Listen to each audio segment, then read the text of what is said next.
Guys, kita udah masuk winter arc nih, musim penghujan. Jadi kalau lu serius mau komitmen berhenti PMO start dari awal bulan Oktober ini, seandainya lu mampu buat stay clean 100% tanpa ngelakuin PMO sama sekali sampai malam tahun baru 31 Desember 2024, berarti totalnya kira-kira sekitar 90 hari kan lu bersih tanpa PMO. Setahun ke depan 2025 hidup lu bakal berubah total. Lu bakal reborn sebagai seorang pejantan tangguh yang lebih keren, anjay. Gue nggak melebih-lebihkan ini, gue nggak sugar coating di sini. Ini fakta. Yap. Di video kali ini gue mau to the point, no BS, ngejelasin ke lu 10 hal yang saat ini ada di sekitar lu yang mempersulit perjuangan lu untuk keluar dari zona setan PMO. Lu mungkin gak sadar sama keberadaan 10 hal ini, yang mana ini malah makin mempersulit kan. Udah kayak lagi jalan di hutan belantara yang gelap gulita, terus banyak ranjau di tanahnya. 10 hal yang mau gue bahas ini pun kayak ranjau-ranjau tidak terlihat yang harus banget lu hindari. Pemicu Q supaya perjuangan Nova Flu jadi lebih gampang. Jadi apa saja ke 10 hal ini? Hey, sebelum kita lanjut, buat lo yang belum tahu, gue nulis ebook panduan lengkap berhenti PMO. Terutama buat lo yang mau terbebas dari kebiasaan kotor ini, yang pengen sehari-hari pikirannya jernih, jadi lebih semangat buat ngelakuin hal yang sulit dan gak terganggu sama hasrat buat ngelakuin PMO. Gue pengen lo klik link di deskripsi untuk dapetin ebook ini. Ebook ini gue jamin bakal ngasih lo ilmu yang gak bakal lo temuin dimanapun. Link ada di deskripsi. Yang pertama, sosmed. Ini yang paling berbahaya. Kalau lu nggak bisa mengontrol pemakaian sosmed, yang mana maksudnya lu ngegunainnya buat hiburan, buat ngilangin bosen, cari kesenangan, besar kemungkinan lu bakal terpapar sama foto atau video eksplisit, vulgar, NSFW yang seharusnya nggak pernah lu lihat. Gara-gara ini lu jadi terpancing, kepikiran, dan akhirnya tergoda buat lihat yang jauh lebih vulgar lagi di situs-situs kotor. Kalau udah kayak gini artinya lu udah masuk perangkap jebakan setan dan akhirnya ngelakuin PMO, relapse, dan terus menyesal. Makanya lu harus clear dulu, tahu dulu sosmed mau digunakan buat apa sebelum lu menggunakannya. Idealnya kan buat kontakan sama temen mungkin, atau cari inspirasi yang nantinya berguna buat diterapin di kehidupan lu mungkin, atau jualan produk. Intinya sosmed harus berfungsi buat mempermudah hidup lu, bukan buat ngabisin waktu lu, bukan buat ngilangin bosen, yang mana ini malah menggoreng dopamin di otak lu dan ini gak bagus. Yang kedua, gaming. Ini mungkin kedengeran kocak di lu, tapi pernah dilakuin suatu studi gitu kan, ada kaitan antara video game addiction sama PCOP atau corn addictions. Jadi katanya seorang cowok yang candu banget main game online, itu dia bakal rentan banget mengalami kecanduan PCOP dan PMO addiction juga. Apalagi gara-gara kemarin kita baru menghadapi COVID, lockdown di rumah aja. Jadi makin banyak kaum cowok yang akhirnya terjebak masuk ke siklus game online dan PMO addictions ini. Kenapa bisa gini? Karena online gaming itu mengakibatkan dopamin di otak lu jadi lebih liar, tapi masalahnya buat ngincer achievement yang virtual, yang tidak nyata. Online gaming dan PMO itu kayak kombinasi maut. Dan katanya hasrat lu buat ngelakuin PMO semakin besar setelah sesi online gaming berjam-jam. Ini make sense, efek dari hormon dopamin yang belum pengen istirahat setelah sesi online gaming dan pengen rangsangan yang lebih mantep. Akhirnya ngelakuin PMO buat melampiaskannya. Yang ketiga, anime atau film. Gua nggak against, gua nggak menentang sama sekali sama kegiatan nonton anime atau nonton film. Yang menurut gua salah, khususnya pas lu lagi di proses berhenti PMO, yaitu kalau lu nontonin yang genrenya banyak nampilin adegan-adegan vulgar.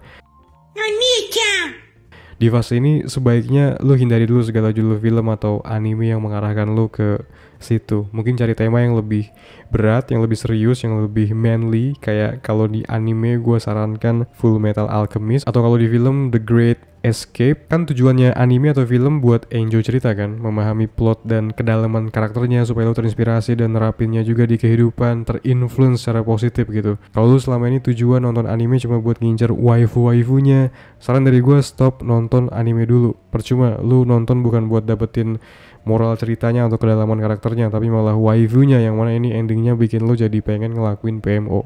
Yang keempat, manga atau novel. Sama kayak anime atau film yang gue bahas sebelumnya, gue pun gak against sama kegiatan ini. Apalagi baca novel kan, ini bagus buat kesehatan otak karena memaksa otak lu buat berimajinasi, otak kanan jadi lebih sering bekerja. Tapi ini bisa menjadi sangat bahaya kalau bacaan yang lu baca itu temanya yang vulgar, yang NSFW juga. Ini bahkan mungkin efeknya lebih gacor daripada nonton film atau anime, karena otak lu, imajinasi lu bekerja lebih keras membayangkan sesuatu yang membuat batang lu mengeras, boy. Ini bahaya kalau diterusin lebih lanjut. Sebaiknya pilih manga atau novel yang sopan santun isinya. Istirahatin dulu otak lu dari berfantasi ria sama adegan-adegan NSFW, karena kalau enggak, impian lu buat stop emo itu bakalan hanya menjadi angan-angan doang. Yang kelima, temen. Keberadaan temen lu itu berpengaruh banget karena mereka berkontribusi menginfluence hal-hal yang masuk ke kepala lu.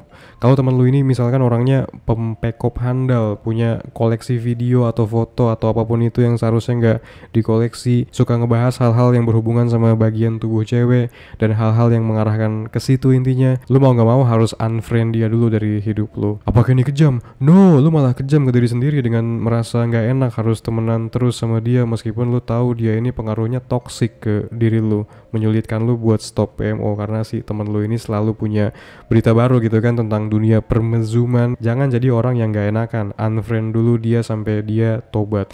Yang keenam, mindset. Perspektif lu nentuin banget apakah lu nanti bakal berhasil membebaskan diri dari jerat PMO. Knowledge is power. Knowledge is half of the battle. Dengan lu punya pengetahuan itu artinya lu baru setengah di pertempuran melawan kecanduan PMO ini. Setengahnya lagi ya aksi, yaitu dengan enggak membolehin diri lu ngelakuin PMO. Simple secara teori, but I know butuh self control yang kuat banget buat ngelakuinnya. Jadi maksud gue secara perspektif itu lu masih belum menyadari bahayanya gimana sih PMO buat kehidupan lu sekarang dan kedepannya sebagai seorang cowok, apalagi cowok yang masih muda.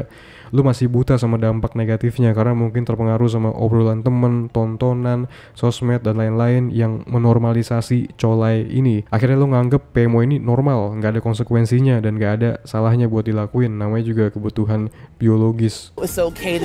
Yang ketujuh, stres. Stres diakibatkan gara-gara hormon kortisol di tubuh lu. Ini ngaruh ke mood lu yang bawaannya jadi negatif, depresi, lesu, dan bosenan. Stres bisa karena banyak faktor, mungkin karena lu gak punya temen di sekolah atau di kampus, lagi ada permasalahan kerjaan, permasalahan keluarga, ekonomi, dan lain sebagainya. Di kondisi stres lu menderita secara mental, butuh obat penenang, dan opsi paling instan, paling easy, paling murah yaitu dengan ngelakuin PMO buat cowok. Tapi ini efeknya makin merusak sebenarnya. Makanya buat ngehindarin stres, lu mesti cari tahu dulu kondisi yang awalnya kayak gimana sih yang menyebabkan lu jadi mengalami stres. Misalnya mungkin penyebab akarnya gara-gara lagi berantem sama orang tua jadi nggak enakan. Ya baikan, berdamai biar ini nggak memicu lu buat stres, lu pun jadi terhindar buat ngelakuin PMO setelahnya kan. Pengangguran, gue sering baca komentar dari kalian yang bilang kalau relapse terjadinya seringnya pas lagi nganggur, nggak ada kerjaan atau pas weekend, hari libur. Ini waktu-waktu yang paling rawan, so lu mesti lebih hati-hati sama bisikan setan di waktu-waktu rentan ini. Berdiam diri di kamar, rebahan sambil scrolling itu very bahaya. Ini bakal memicu lu untuk ngelakuin PMO karena kemungkinan besar lu bakal terekspos sama konten-konten vulgar. Buat lu yang pengangguran ya coba cari kerja, jangan cuma diem fasih berharap keajaiban datang dari langit. Buat yang udah kerja atau sekolah atau kuliah, saran gue weekend mending keluar rumah, nongkrong sama temen yang pikirannya sehat gitu kan, jangan yang kotor karena sama aja nanti dia bakal mempengaruhi lu buat berfantasi yang jorok-jorok dan akhirnya PMO. Buat lu yang lebih suka sendirian, prefer sendirian, me time alone, bisa jalan-jalan naik kereta mungkin KRL ke kota tua atau ke tempat lainnya. Banyak opsi yang lebih sehat dibanding scrolling fasih perbahan doang di kamar atau di rumah. Yang kesembilan, enggak olahraga. Lu udah tahu tentang hukum kekekalan energi kan? Energi tidak bisa dihancurkan atau diciptakan, tapi disalurkan. Nah, disinilah fungsi rutin olahraga supaya energi yang lu punya tersalurkan secara positif buat building body supaya lebih estetik dan keren dan ganteng dan enak dilihat. Kalau lu nyalurinnya dengan ngelakuin PMO, energi lu wasted sia-sia buat kenikmatan sesaat yang sama sekali nggak ada benefitnya buat diri lu kedepannya dalam jangka panjang. Olahraganya nggak harus yang berat-berat, yang sophisticated harus nge-gym gitu atau beli equipment yang fancy.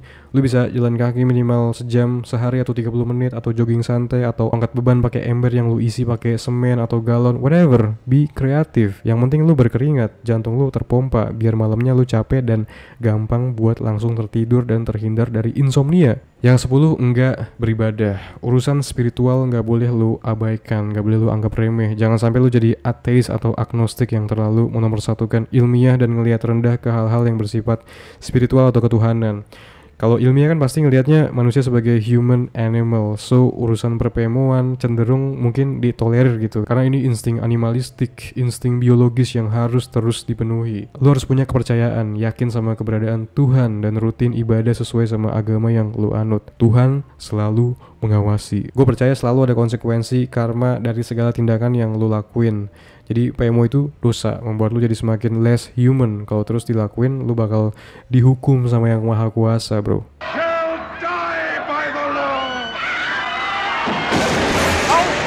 Oke, like, comment, share, subscribe channel ini. Jangan lupa baca ebook gue Panduan Lengkap Berhenti PMO Permanen untuk pembahasan lebih mendalam. Gue jamin ebook ini bakal ngebantu lu banget. Course gue di Udemy tentang cara bikin konten juga lagi diskon 50%. Buat lu yang tertarik di dunia perkontenan, pengen jadi content creator, lu bisa sikat course ini sekarang. Thanks sudah join, kita ketemu lagi di next konten.